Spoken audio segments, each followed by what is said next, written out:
All right, so we're going to do a quick debrief of the most recent essay that you guys wrote, and I know this is your first one, so I want to give you some feedback on this, and then we're going to write another one and do some peer feedback, etc. So the prompt that you guys had was to evaluate the economic, geographic, and social factors that impacted the growth of slavery in the colonies between 1607 and 1755. It's really important that you guys make sure you're answering the actual prompt. So we're looking at the growth of slavery. What caused that growth of slavery, as well as the causes being related to economics, to geography, and to social factors. So in other words, we're looking at what economic factors caused the slavery to grow in the colonies, what geographic factors caused it to grow in the colonies, and what social factors caused it to grow in the colonies. Some people didn't quite answer that, and were not answering the prompt as it was asked in their essays, and then we'll address that with your thesis statements in just a moment.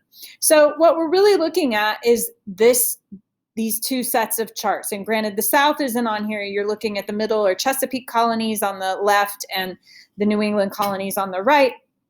And you're looking at these two lines, and why are they so divergent, and why are they so different? Why do we have so many slaves coming into the Chesapeake versus almost none coming into New England? So what you're looking at is these regional differences that have to do with geography, they have to do with economics, the different populations that were coming into those regions, etc. So pay attention to regional differences in the growth of slavery.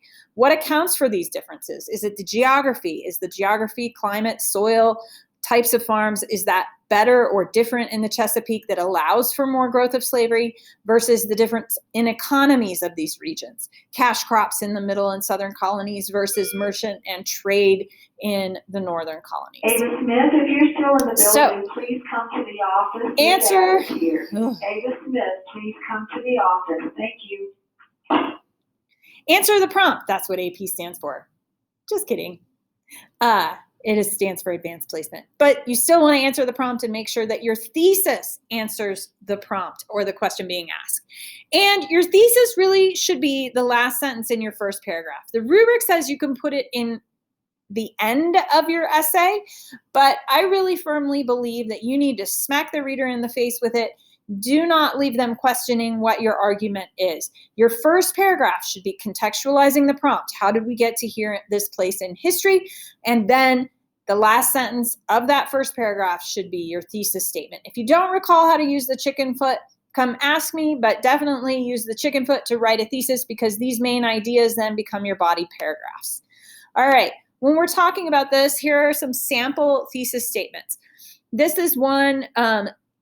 This created a shift as slaves in the colonies completely changed how the colonies functioned by influencing the colonies' economic output and the way we were socially organized. This is not addressing the growth of slavery. It's addressing the economic growth, but not the growth of slavery. This second one, the colonies looked at the growth of slavery as a natural occurrence that was bound to happen. However, it was in desperate need of labor. I'm not sure what it is. I think they're talking about the colonies, along with the incapability of enslaving the Indians and forcing Englishmen to rigid work, which gave rise to slavery in the colonies. So we are talking a little bit more about the rise and how we got there, but it was a real roundabout way and it wasn't very clear. So both of these were approaching, didn't quite get the mark on those thesis statement points and doesn't really answer the questions that are being asked.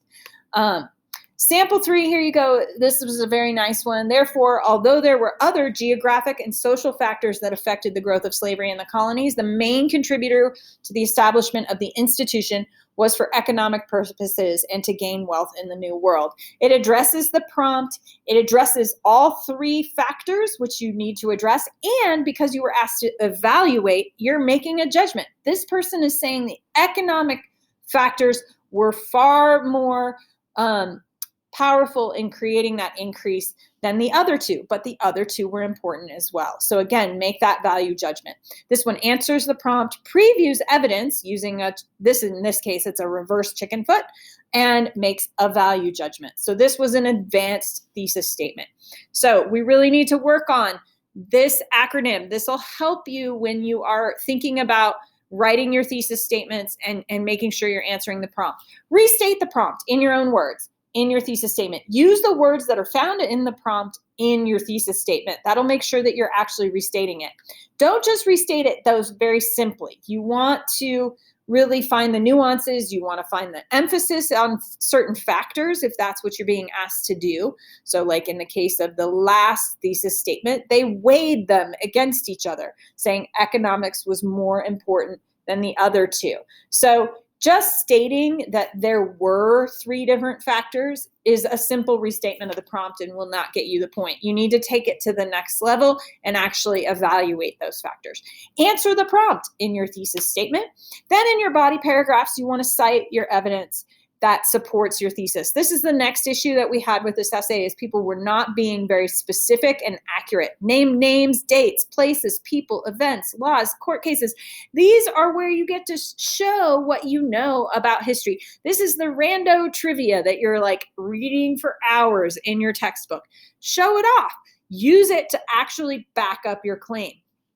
And then finally, your reasoning is explaining why your evidence supports your thesis. So here's a sample of contextualization that came out very well, getting us to the time period, helping us understand what's going on globally, regionally, to get us to this point where we have African slaves arriving on the continent in 1619. So take a look at this one, pause if you need to. This is a really nicely done piece of contextualization. It was important that you, in contextualization as well as in your body paragraphs, that you use specific outside historical evidence. And in the future, you'll hear me say this as OHE, outside historical evidence. It needs to be specific, not general. You can say general things, but you need to follow that up with a specific concrete example: names, dates, places, people, events, laws, court cases. Those things that support your claim. So show what you know and back it up. All right, so here's an example of some good outside historical evidence. I highlighted it. You can see here this person mentions the fear of uprisings or rebellion from the slaves, and then says, hey, here it was one. It was Stono's Rebellion, and it took place in 1739, and that's stoking the fear, right? This also sparks the creation of laws which prohibited or forced men to carry guns into church so that they could be ready for any attack that would be a potential threat. So you can see here's where specific evidence is being used to support this claim, that we're seeing shifts in the colonies on how people were treating slaves. So this is a good use of specific historical evidence. And it explains why the evidence and how the evidence supports, the claim. Okay, complex understanding. This is one of the hardest points on the rubric to get. This is what the rubric actually says: demonstrates complex understanding of historical developments that are the focus of the prompt, using evidence to corroborate, qualify, or modify the argument that addresses the question. So this is thinking about the prompt in a more holistic view, maybe flashing forward and saying, hey, in the future, we're going to see the effects of this. Or maybe it's like, this is tied globally to this event that's happening over on this other part of the world, even though it wasn't asked about in the prompt. You can also qualify or modify your prompt or your thesis. You can even acknowledge counter arguments and say, some people might say that this is totally wrong because of this, but here's why it's right. So you can also do that as your complex understanding. I will say we call this the unicorn point because it's actually really hard to get the unicorn point. Now, I want you all to shoot for it. I want you all to try, but really you should be trying to shoot for the thesis, context, and the 2 outside historical evidence points and the reasoning point. The reasoning point is just throughout the essay. Are you explaining how and why your evidence supports your claim. So if you can get those, it's a 6-point rubric. If you can get those, you will do really well. If you bonus get that's 5 out of 6, right? So thesis, context, 2 evidence points, and analysis, historical reasoning point. If you can get those, you're doing awesome. The 6th point is the unicorn point, and that's the complex understanding point. Shoot for it, but don't bank on it. Make sure you get these other 5, and you'll do fine. All right, now go take a look at your essays again, and we'll work some more on them later.